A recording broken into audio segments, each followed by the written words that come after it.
ಮೂಲ ಬಸವ ಬಸವ ಎಂಬುವುದೇ ಭಕ್ತಿ ಕಾರಣ ಕಪಿಲ ಸಿದ್ಧ ಮಲ್ಲಿಕಾರ್ಜುನ ఆధ్యాత్మిక క్రాంతి వీర సాంస్కృతిక నాయక అప్ప బసవన్న గారికి నా హృదయ మందిరం ముందు స్మరిస్తూ ఈనాడు 631వ జ్యోతి కార్యక్రమానికి విచ్చేసిన శరణులందరికీ నా అనంత కోటి శరణార్థి. ఈరోజు నేను శరణుడు గణదాసి వీరన్న గారి గురించి చెప్పదలుచుకున్నాను. అతని 2 వచనాలను సేకరించడం జరిగింది. ఆయన గురించి కొంత చిరు పరిచయం ఇప్పుడు ముందుగా తెలుసుకుందాం. ఇతని జీవిత విశేషాలు ఏమి మనకు దొరకలేదు. ఇతడు ఎక్కడ వాడు ఎక్కడికి వచ్చు అనేది మనకేమీ తెలియదు. ఇతడు మాత్రం 12వ శతాబ్దము వాడే.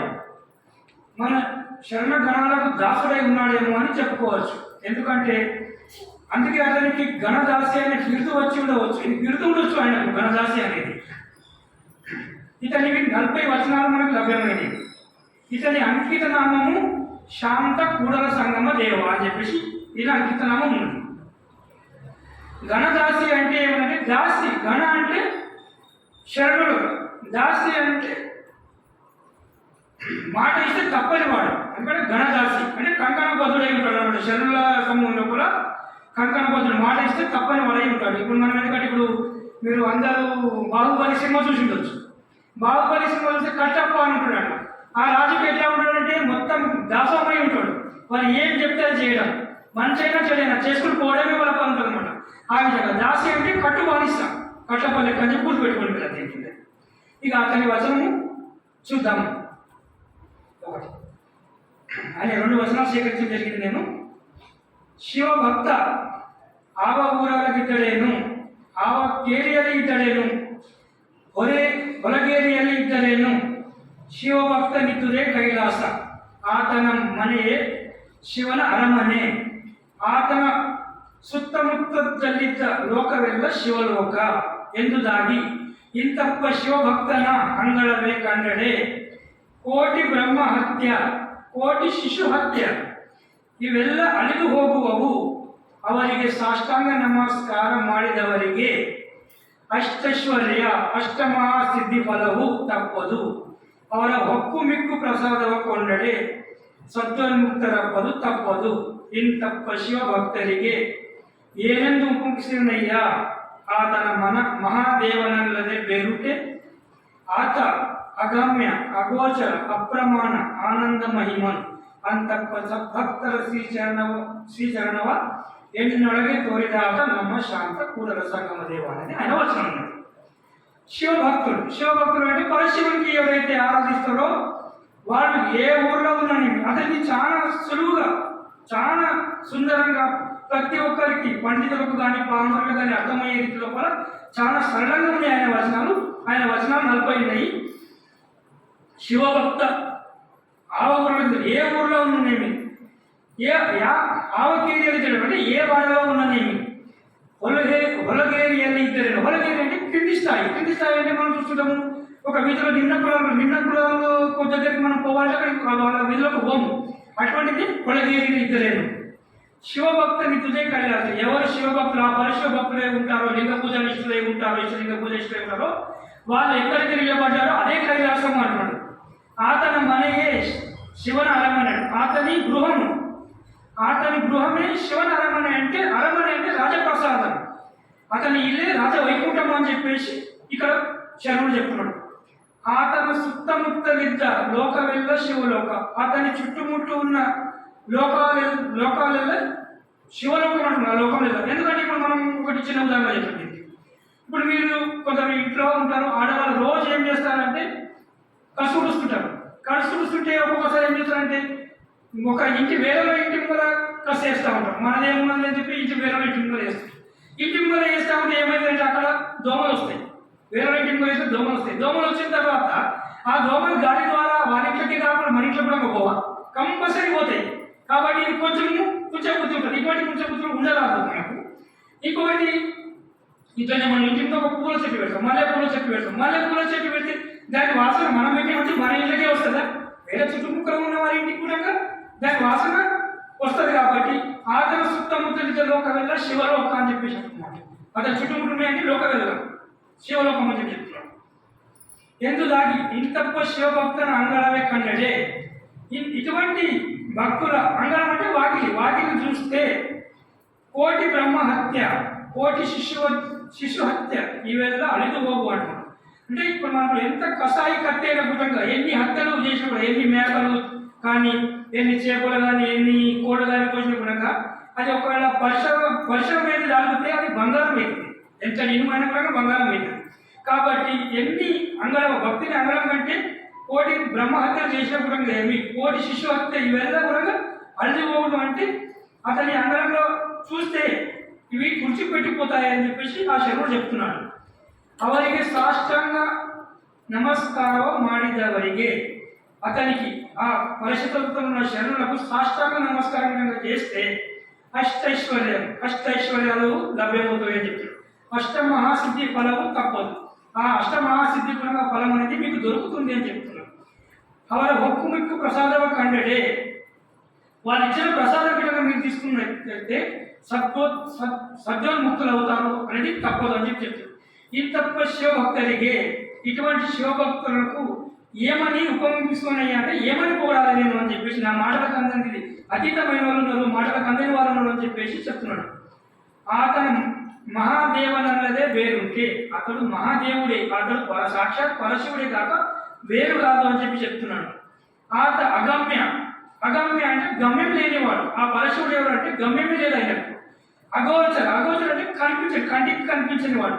అప్రమాణం అంటే కొలత లేదు. మనం ఇది ఉన్నదంటే దీని కొలత చూస్తాం, పుస్తకం ఉన్నది కొలత చూస్తాం, అడ్డం చూస్తాం, పొడుగు చూస్తాం, మీరు చూస్తాం.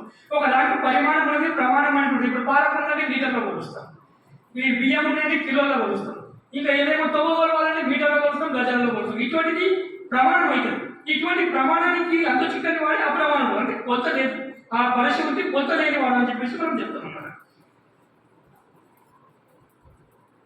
ಆನಂದಮಹಿಮನು ಅಂತಪ್ಪ ಸದ್ಭಕ್ತರ ಶ್ರೀಚರಣವ ಎನ್ನಡಗೆ ತೋರಿದಾಗಿ ನಮ್ಮ శాంత కూడల సంగమ దేవ. అటువంటి సద్భక్తుల చరణాలు నా లోపల ప్రసరింపజేయు శాంత కూడల సంగమ దేవ అని తన అంకితనం అనుకుని చెప్తున్నాడు ఆయన.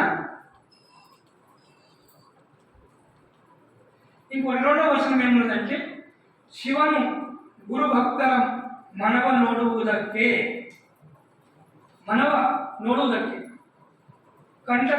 ಕಂಟಕವನೊಡ್ಡುವನು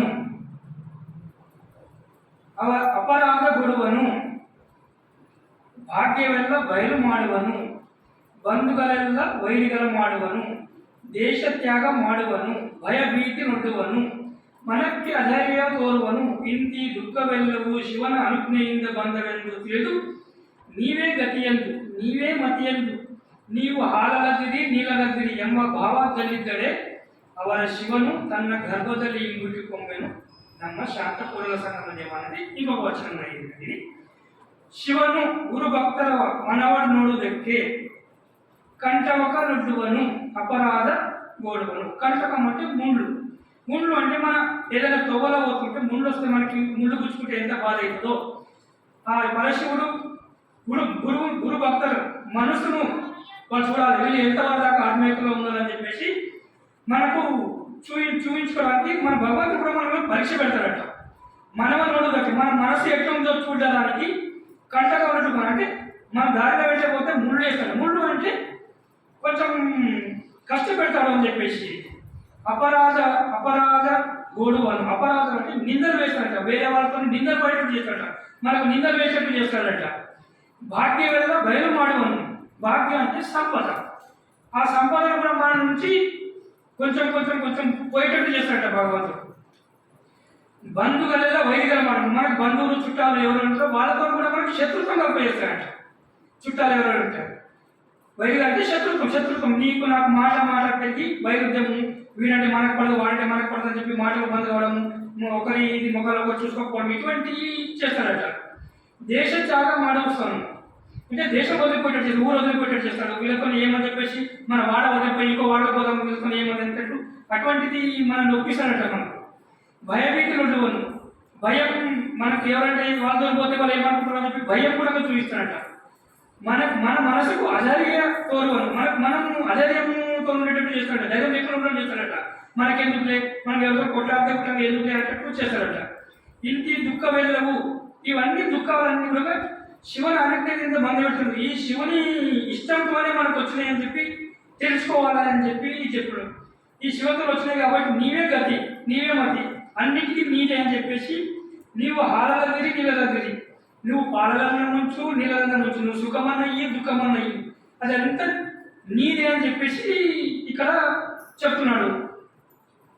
ఇక పరీక్షించడానికి ఆటంకాలు సృష్టిస్తాడు, అపరాధాలు సృష్టిస్తాడు, ఎవరికైనా తిట్టేటట్టు చేస్తాడు, మనకు ఒకటేటట్టు కూడా చేయరు, తిట్టేటట్టు చేస్తాడు, ఊరిచేటట్టు చేస్తారు, మనకు మీరు బాగాలేదని చెప్పేసి 10 మందితో అనేటట్టు చేస్తారంట. ఈ మన సంపాదన ఆవిష్చేస్తాడు అనమాట. ఈ బంధువులు మన చుట్టాలు ఎవరంతా మనకు శత్రువులుగా మార్చాడట, కొట్లాడేటట్టు మీటి పన్నట్టు చేస్తాడు. ఇలా చేసి భయాన్ని సృష్టిస్తాడు, అలజడి సృష్టిస్తాడట, మనసు అధైర్యాన్ని పరుస్తాడు అనమాట. ఇట్లా సుఖ దుఃఖాలు కష్టాలు నష్టాలు కలిగిస్తాడు. ఈ దుఃఖాలు అన్నీ శివుని ఆజ్ఞతో వచ్చాయని మనం తెలుసుకోవాలి. మనకు నివేదికు సుఖాలన్నయ్యి నీయే దుఃఖాలన్నయ్యి. మనం ఎప్పుడైతే ఆ పరిశివతత్వం నుంచి ఆ మహాగణలింగం నుంచి వచ్చామో మళ్ళీ చివరికి మనం ఆ గణలింగం లోపలే కలిసిపోవాలి. మనం ఎక్కడికి వచ్చినామో అక్కడికి పోవాలి. ఇక్కడ వచ్చి ఇవన్నీ ఇల్లు ఆస్తి సంపద ఇవన్నీ కల్పిస్తున్నాం కాబట్టి మనకి ఇక్కడిక్కడ నుంచి పోవాలనిపించదు. మనం ఎక్కడికి వెళ్ళి వచ్చినామో మూల స్వరూపం తెలుసుకుంటే మనకి ఎక్కడికి పోవాలనేది మనకి ఈజీ అయితే ఇవి తెలుసుకోవాలి. తెలుసుకోక ఇక్కడ ఆస్తులు చేసినాం, ఇల్లు చేసినాం, భార్య చేసినాం, పిల్లలు చేసినాం, ఇవన్నీ వదిలిపెట్టుకోవాలంటే మనకు కష్టపడుతుంది. ఇంత కష్టపడి నేను ఇచ్చిపోవడం అనేది బాధ అవుతుంది. కాబట్టి ఇవన్నీ మనం తెలుసుకోవాలి. ఇది మనది కాదు, ఇది ఏం చేసినా మనము ఇక్కడ ఉండే సంపాదన మనం సృష్టించినాము. ఎక్కడేమో శాస్త్రజ్ఞులు కూడా ఏం కనుక్కున్నారంటే వాళ్ళు ఎక్కడికో ఏమో కనుక్కోలేదు. ఇక్కడ ఉన్నది ఈ భూమి పైన ఈ గుణం పైన ఏమున్నదో అదే కనుగొన్నారు. వేరేది ఆ ఏమి కనుక్కోలేదు, ఇక్కడ ఉన్నది కాబట్టి వాళ్ళు తీసిరు, కనుక్కున్నారు, అంతే. తెలుసుకున్నారు, వాళ్ళు కనుక్కోలేదు. అక్కడ ఏమి ఉండే కాబట్టి తీసిరు, లేకపోతే వాళ్ళకి తీస్తుంది. అది తెలుసుకోవాలి ముందు మనం. పాలలో ముంచిన నీళ్ళలో ముంచిన నీవే అనే భావన ఉండాలి. ఆ పరశివుడు నీళ్ళ హాలచిన నీవే భావన ఉండాలి. అవన శివను తన్న గర్భದಲ್ಲಿ ముట్టి కుంభను అన్నాడు.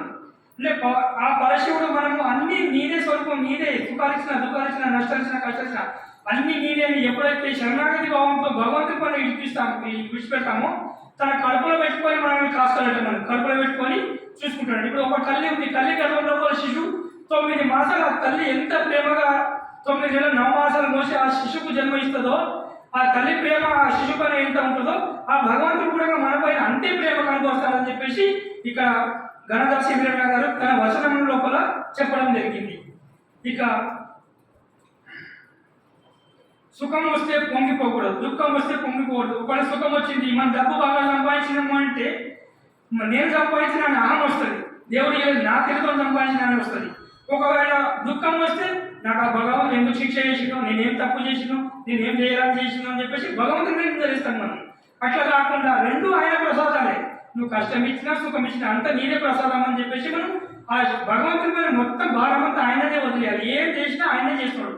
మనం ఏం కష్టం చేయాలి, సుఖం చేయాలి, మనం ఏమీ చేయాలని వచ్చినప్పుడు ఏమి తీసుకోమని గ్రహించాలి.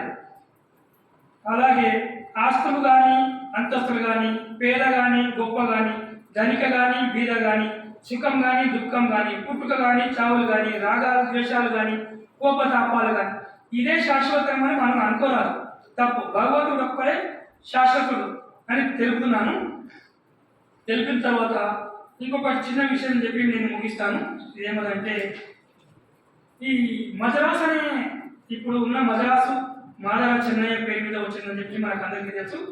ఆ మద్రాసును పాలించే కరికాల చోళన రాజు ఇంట్లో ఎప్పుడు ప్రసాదం చేసేవాడు, ఎప్పుడు ఆ పరశివుడు తినేవాడట. ఆ తినేవాడు ఒకరోజు మాధవ చెన్నయ్య గారి ఇంట్లో అంబలి తినడు అని చెప్పేసి మనం ఎన్నోసార్లు మన శరీరం అందరూ చెప్పారు. ఇక్కడ ఈ చెప్పింది కూడా ఈయన వచనం లోపలనే ఉన్నది. గణదాసి వచనం లోపలనే అంబలి తిన్నడు ఈయన వచనం లోపల ఆయన వచనం లోపల పేర్కొనడం జరిగింది అని చెప్పి నేను చెప్తున్నా. ఇంకొకటి ఏంటంటే మరణశంకర దేవుడు, ఆఫ్ఘనిస్తాన్ నుంచి వచ్చిన మరణశంకర దేవుడు. మరణశంకర నీలమతాయి గృహం లోపల, దాసోహ గృహం లోపల ఆయన 12 సంవత్సరాలు ఎవరికి తెలియకుండా దాసోహ నిష్ట లోపల కొనసాగిన తర్వాత అక్కడికి అల్లమ్మ ప్రభు సీతారామేశ్వరుడు బసవ వచ్చి బసవనకు 12 సంవత్సరాల వరకు ఆయన ఉన్నది కూడా తెలియనట్టు ఆయన సేవ చేస్తాడు.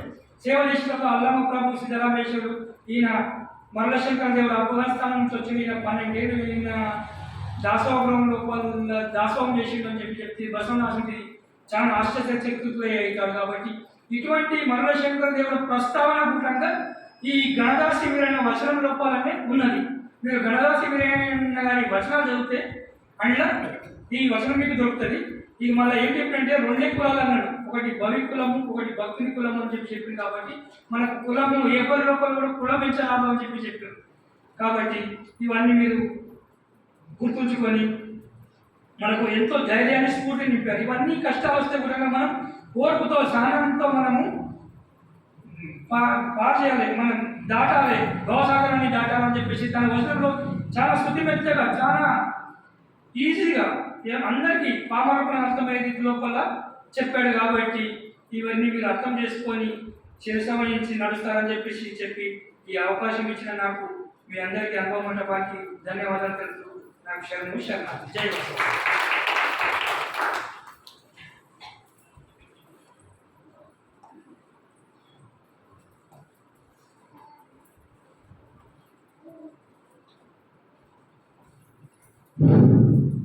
జ్యోతి కార్యక్రమంలో భాగంగా వచన వైభవం చెప్పినటువంటి శేఖర్ గారు భగవంతునికి భగవంతుడు ఎటువంటి భక్తుల్ని ప్రేమిస్తాడు, ఏ విధంగా నడవడి ఉంటే ఆ వ్యక్తిని ఆయన జాగ్రత్తగా చూసుకుంటాడనే మీనింగ్ ద్వారా 2 వచనాల ద్వారా మనకు వివరించినటువంటి శేఖర్ గారికి ధన్యవాదాలు తెలియపరచుకుంటూ ఈరోజు ప్రసాద వ్యవస్థ ఏర్పాటు చేసినటువంటి బెండి వీరమణి గారికి సమాజ్ తరఫున ధన్యవాదాలు తెలియపరచుకుంటూ మంగళ హారతితో ఈ జ్యోతి ప్రోగ్రాంను ముగించడం జరిగింది.